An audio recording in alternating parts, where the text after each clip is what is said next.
আসসালামু আলাইকুম, welcome to my cooking channel Shahrin's cooking artist. আজকে আমি আপনাদের মাঝে নিয়ে আসলাম টমেটো পেস্ট রেসিপি।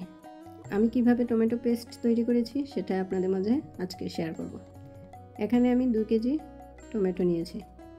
এটা টুকরো করে কেটে আমি এটাকে একটা পেঁয়াজ ও একটা রসুন দিয়ে এটাকে জাল করব।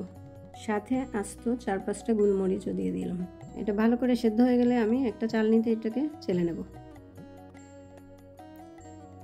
চেলে নেওয়ার পর এটাকে আমি ভালো করে জাল করে ঘন করব। এটা অনেকটা ঘন হয়ে এসেছে।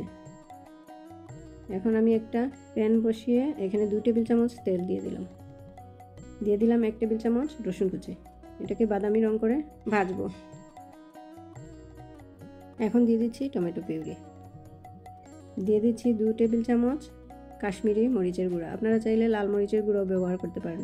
দিয়ে দিচ্ছি স্বাদ মতো লবণ ও 2 টেবিল চামচ চিনি, 1/3 কাপ ভিনেগার দিয়ে এটাকে আমি ভালো করে জাল করে একদম ঘন করে নেব, শুকিয়ে নেব, পানি যেন না থাকে।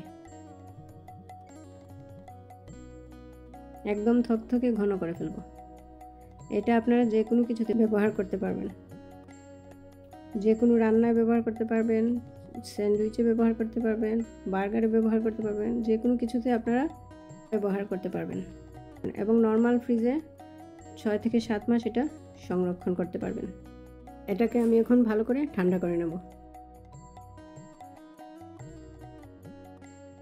এখন ঠান্ডা করার পর আমি পরিষ্কার একটি জারে এটা রেখে দিচ্ছি।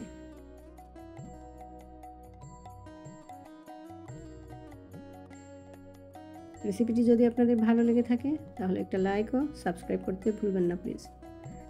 আর ফেসবুক থেকে যদি দেখে থাকেন তাহলে একটা লাইক ও ফলো দিয়ে আমার সাথে থাকবেন। প্রতিদিনই কিছু না কিছু রেসিপি নিয়ে আপনাদের মাঝে চলে আসব। প্রতিদিন আমার সাথে থাকবেন। আর এতক্ষণ যারা আমার সাথে ছিলেন তাদেরকে অসংখ্য ধন্যবাদ। পরবর্তী রেসিপি দেখার আমন্ত্রণ রইল।